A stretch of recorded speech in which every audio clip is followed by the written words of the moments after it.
Hello students, welcome to Credence digital learning. मैं हूं आपका दोस्त अंकित शर्मा और आज हम लोग डिस्कस करने वाले हैं जेनेटिक डिसऑर्डर्स के बारे में।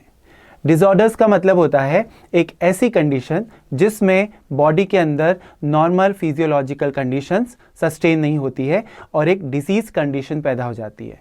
और अगर ये कंडीशन किसी जेनेटिक इफेक्ट के कारण हो तो इस कंडीशन को कहा जाता है जेनेटिक डिसऑर्डर।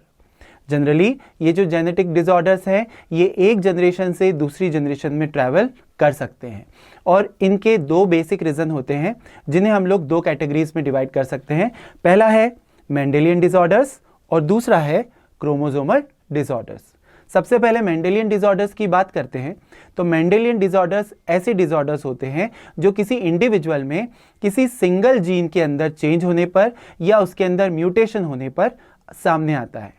ये जो डिसऑर्डर्स होते हैं ये मेंडेलियन लॉज ऑफ इनहेरिटेंस के जो है पैटर्न को फॉलो करते हैं, इसलिए इसके थ्रू हम लोग पेडिग्री एनालिसिस करके किसी फैमिली के अंदर हो रहे किसी डिसऑर्डर के बारे में जान सकते हैं। इसके मोस्ट कॉमन एग्जांपल जो हैं वो हो सकते हैं कलर ब्लाइंडनेस, हीमोफीलिया, थैलेसीमिया।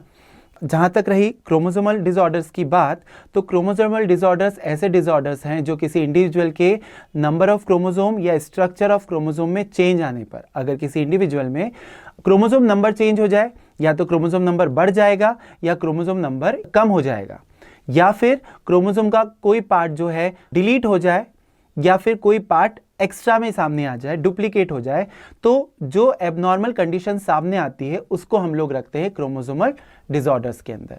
सबसे पहले हम लोग स्टार्ट करेंगे मेंडेलियन डिसऑर्डर्स और उसमें सबसे पहला जो हमारा